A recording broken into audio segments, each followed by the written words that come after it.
There's something that God's been pointing out to me, and I don't know exactly what this means right now. I have some ideas based on other things that he's been telling me, but I'm going to keep those to myself for now until I have permission and until things become more clear. But I am going to share with you something that he has pointed out to me. God does not bring judgment on his people on his holy days, on his people during his holy days. Obviously, on the first Passover, he brought judgment on the Egyptians. He brought his people out of slavery. On the fulfillment of Passover, his son was crucified and he extended the covenant. That is not judgment that he brought on his son. That is something that he was fulfilling. And there's something else that he tells us in the Bible is that his holy days and his new moons and his Sabbaths are going to be removed, and then they're going to be reestablished later on in the end time. He doesn't specifically say it, but he demonstrates it because you see in books like Ezekiel that these holy days have been reestablished and the Sabbaths have been reestablished. But he tells us that we are going to lose his, or that he's going to take away his Sabbaths and his holy days. And the reason for this is because his people have prostituted themselves to the Harlot Catholic Church and her calendar, the Gregorian calendar, and her telling them, oh, your Sabbath is on Sunday and Saturday. But God's days are not a relentless set of 7-day weeks. His month has 30 days. The first day is a rest day, that followed by 4 weeks. The last day is a work day, and then it starts all over again. That is his 30-day month. So it wouldn't make sense. It does not correlate to every 7 days is going to be this particular day. The only time that could ever be predictable is during the set of 4 7-day weeks. But then you got 2 days in between. So God does not name his days. He numbers them, and he numbers them from the moon. So of course people have lost his Sabbath because they've prostituted themselves to an idea on this counterfeit Gregorian calendar in which there are relentless 7-day weeks, and that those days are numbered according to false gods: moon day, sun day, Saturn day. That's pretty incredible. But it's not what God has established. And if you look at Leviticus 23, you will see that there are date-specific holy days and there are season-specific holy days. The date-specific holy days go according to the calendar that he has established. The season-specific holy days are going according to seasons. So this is the reason why people fight over when the barley harvest is, that it's in Aviv. It's in Aviv. God never says that. He says it's during that season of the barley harvest. And they fight over the date in Aviv. And they have YouTube channels specifically devoted to fighting over this. Is that what God wants us to do? Or does he have a way by his Spirit of revealing truth so that there's no fight between his people? They just know truth. They know truth by his word and his Spirit, and he's capable of leading us there. Those who are fighting this are fighting on their own authority for their own glory. They don't have an interest in truth. They have an interest in being right. So going back to this idea, what God has said to me is that he does not bring disaster to his people on his holy days, his true holy days. But he does bring disaster on counterfeit holy days and on counterfeit dates. Now, the first thing that he demonstrated to me was on June 4th, 2022, when I thought, according to what is being pitched online as God's so-called Hebrew calendar, come to find out that they have prostituted themselves also to the Catholic Church and changed God's calendar. So no, that was not Pentecost 2022. But on that very day, the Darwin Arch crumbled into the sea. What does the Darwin Arch represent, guys? When you think of Darwin, what do you think about? Do you think about evolution and the denial that there is a creator? So that was said to be Pentecost 2022, though it was not, but God was sending a message. I've spoken before about the 1755 Lisbon earthquake in Portugal on All Saints' Day, in which God sent an earthquake and then a tsunami and then fires. And he wiped out these people who were getting ready, by the way, to burn Christians at the stake for entertainment on their counterfeit holy day. And while they were in their mass, he wiped out all of those churches. Let's talk about Christmas Day. Christmas is not in the Bible. It is a counterfeit holy day set up by the harlot Catholic Church to their false god Mithras. Christians have no business celebrating this counterfeit holy day. It is not in the Bible. It is not even celebrated as one observes a holy day in the Bible. Anyone trying to defend themselves on this does not have an interest in truth. God said, don't add and don't remove to what he has commanded. You cannot tell me that, don't start citing things like, you can't judge me about whether I think one day is holy or another.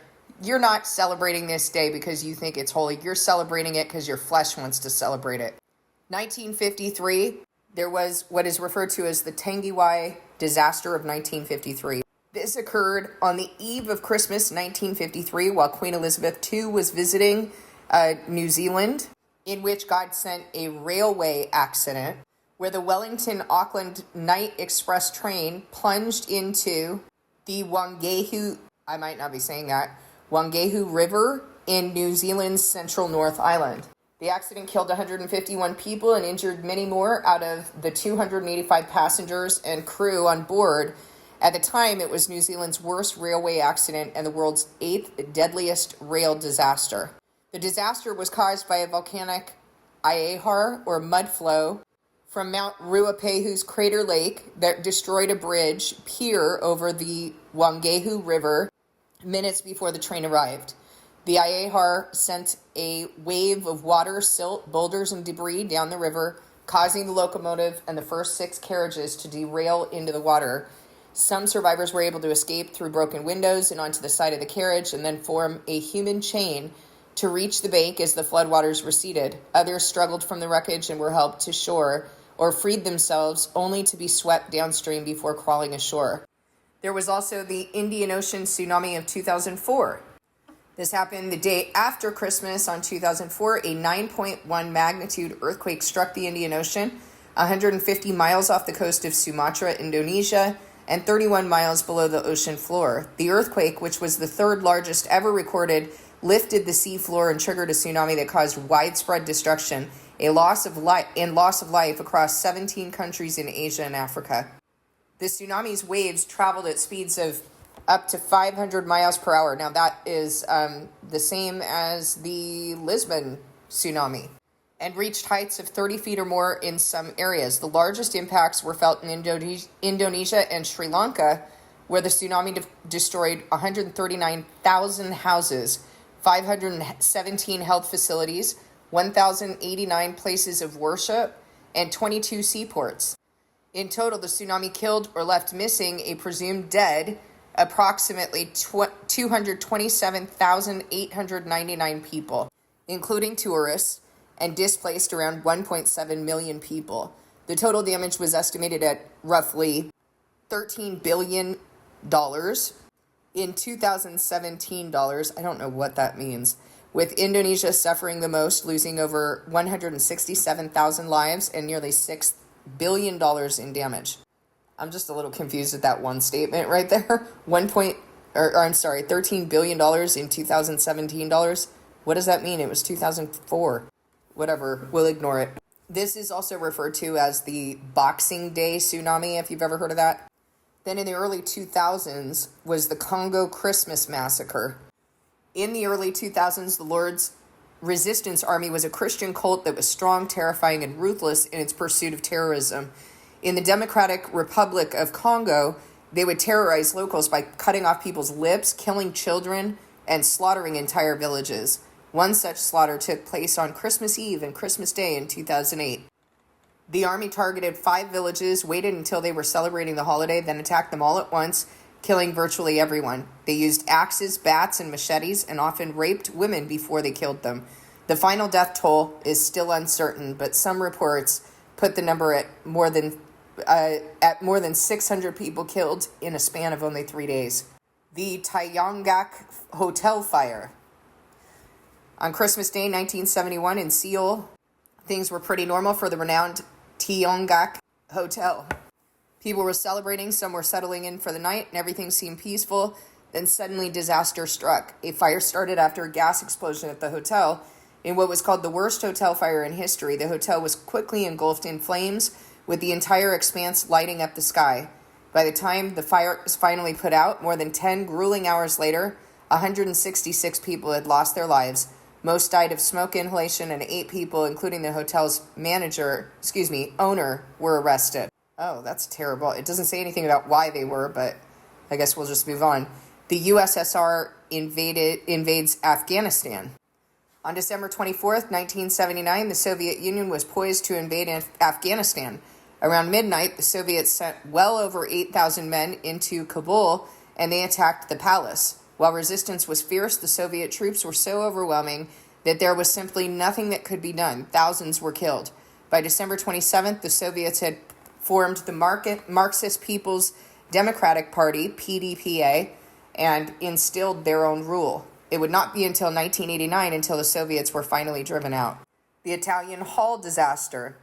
On Christmas Eve in 1913, some miners and their families were having a massive Christmas party in an Italian cultural hall in Michigan. Everything was going fine until someone, I'm assuming they mean yelled fire, because it doesn't say yelled. Panic took hold, and everyone rushed for the exits at once, not caring what or who they knocked over during their mad dash. People fell and were either trampled or suffocated in the crowds. In the end, a stunning 73 people died, 59 of which were just children trying to celebrate with their family. In a cruel, ironic twist, it turned out that there was no fire at all. Oh, that's terrible. To this day, no one is entirely sure who yelled fire or why they did. Kind of reminds me of when people were, this was happening, I think it was here in California, where people died being trampled on Black Friday heading into Walmart. I mean, come on. So this is what people are so dead set on defending, their Christmas holiday, in which that spirit of consumerism doesn't even care about anybody else, but is able to trample them down in order to get in there and go buy something they didn't even know they needed. That's sick. Cyclone Tracy. There is a small city in the Northern Territories of Australia called Darwin, and there he is again. And it is prone to cyclone activity. It's been hit by storms in the past, but in 1974, Darwin was pummeled by a tropical storm. From Christmas Eve to Christmas Day, Cyclone Tracy ravaged the town, killing 66 people. When at last the winds settled, 70% of the city's buildings were destroyed, including 80% of the houses. More than 40,000 people were left without homes, and donations were set up using the slogan, "Santa never made it to Darwin." Oh boy, they probably thought that was very cute. While the city was later rebuilt, Australia has never forgotten that tragedy. Maybe they should have believed in God instead of Santa. The Christmas flood of the Netherlands. In 1717, a massive storm hit the coast of the Netherlands, Germany, and Scandinavia. Floodwaters began to rise drastically, faster than anyone could compensate for, and soon whole villages and towns became engulfed. Dams and dikes were breached by the force of the water and storm, and the floods continued all throughout the usually cheery holiday.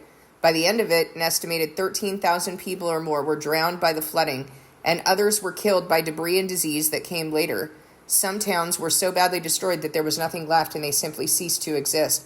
You know, it's really for me, it's very profound and compelling that this many people, I mean, we're talking about tens and hundreds of thousands of people just wiped out in a second. They were alive, they were celebrating a moment ago, and then just wiped out. And God talks about this in the Bible. He says, I come across this all the time.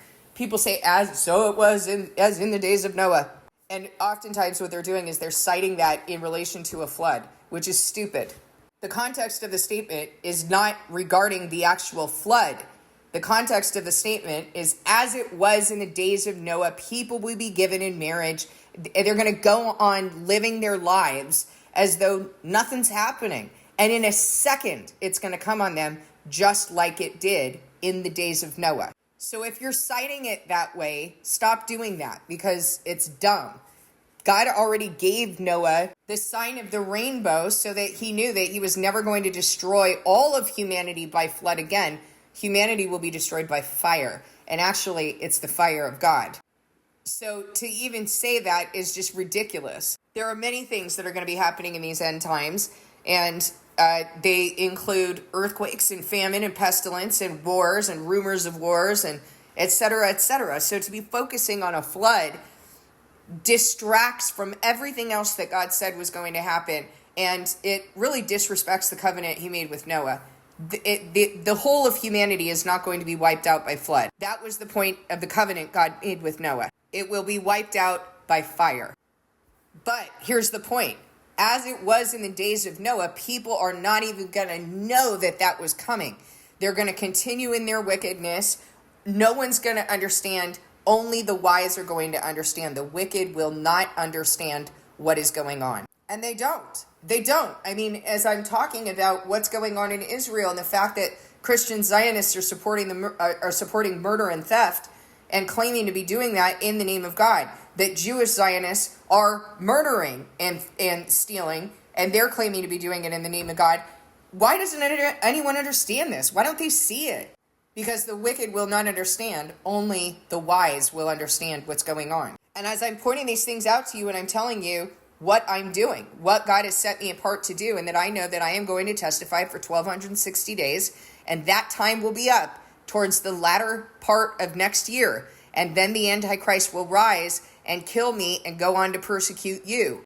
Doesn't matter that everything that I've said, everything I've been saying for the last 2.5 years has been true. I'm showing you how it's unfolding. I teach it to you in the Word, then I show you how it's unfolding. And really, I don't have the ability to do that. It's God moving me, okay, this is what you're going to talk about today. But in hindsight, as you look back at it, you can see that he has taught me something that I go and teach you, and then he fulfills it. And I show you, look, this is what it is. The majority of people cannot see it. Next one, the sinking of the SS Patria. In 1940, on Christmas Day, about 1,800 Jewish refugees were fleeing Germany in an attempt to avoid what would prove to be one of the largest mass killings in history. They were aboard a ship called the SS Patria, a Zionist organization. Oh, there they are. A Zionist organization had put a bomb on board, set to go off in the morning of the December 25th. Oh yeah, these are just such good people. When it exploded, the ship began to rapidly sink. It only took 16 minutes for the ship to go down, killing 267 people in the process. The Lawson family murders.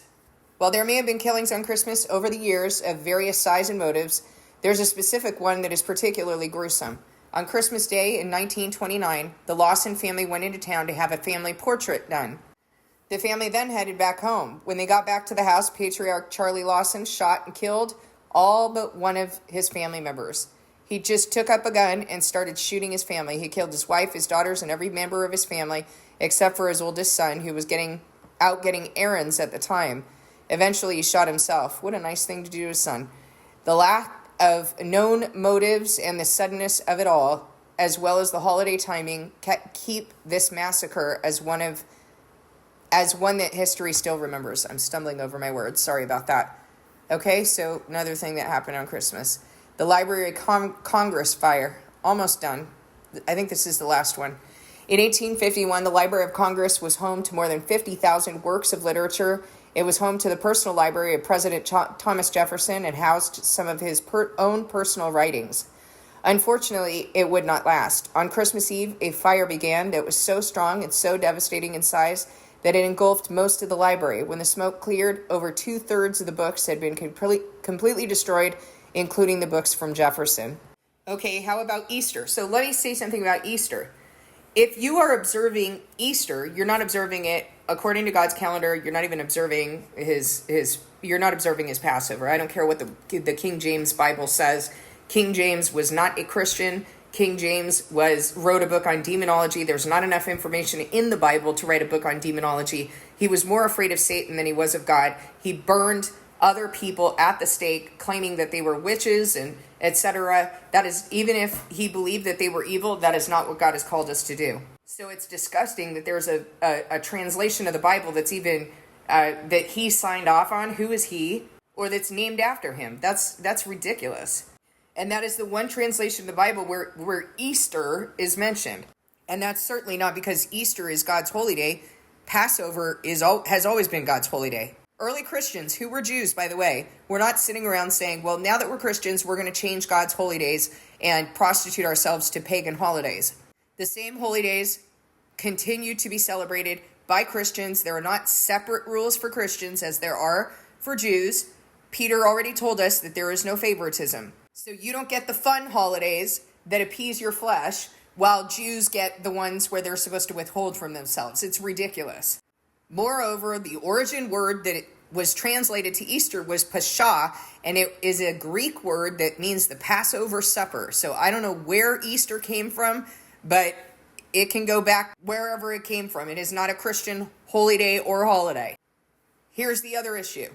This is a holy day that is observed according to God's calendar, but people are observing it according to the Gregorian calendar. So they're not even observing it on the correct day, nor do they observe it with the correct practices that God laid out in Leviticus 23.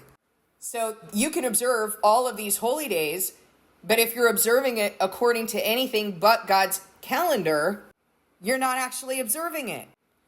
So on April 4th, 2010, a devastating earthquake lasting about 1.5 minutes hit northwestern Mexico and Southern California. This is often referred to as the 2010 Baja California earthquake, and it was a magnitude of 7.2. The 7.2 magnitude El Mayor Cucapa, I don't know how to say that, earthquake that struck on Easter Sunday, April 4th, 2010, caused extensive damage to northern Baja California, Mexico, and Southern California. The earthquake caused widespread liquefaction and lateral spreading, which destroyed or damaged irrigation canals. Without water, crops like wheat and alfalfa were lost, and fields were cut by fissures and partially buried by sand blows. The earthquake also caused regional tilting, which was a serious issue for the gravity-controlled irrigation system. Ruptured canals and groundwater from sand blows, flooded fields, roads, and towns. Damage in the Mexicali Valley totaled more than $440 million. Damage to California's Imperial Valley totaled $90 million. The earthquake impacted Calexico, El Centro, and parts of San Diego County. It caused structural damage to buildings, critical infrastructure like water treatment facilities, roads, public buildings, and private homes, and the El Centro Public Library. No, not the library, all that wisdom washed away. The earthquake displaced more than 35,000 people and caused 2 deaths in Mexico. Okay, I'm sure there's more on Easter. I'm just going to kind of move along here. I'm demonstrating a point. I'm trying to demonstrate a point that these holidays that Christians keep saying, oh, these are our holidays, separate Jewish holidays from Christian holidays, right? For God's people, if you are actually observing God's holy days, he doesn't crash his own party. So you should be asking the question, what is God doing? You know, when people in the 1755 Lisbon earthquake were in mass praying to God and doing all of these things that they considered holy and they considered for him, and they're killing people claiming to do this in the name of God. Don't you think that at some point when God's bringing an earthquake, then a tsunami, then fires, at some point, if you actually believe in that God that you claim that you're praying to, and you believe that he's sovereign, wouldn't you ask the question, what have I done that's upset God? But you know the question that they were asking? Is there even a God? Oh, the God we believed in is not really, he's not really sovereign, and he's not really kind, and he doesn't really love his people. That's what they were thinking.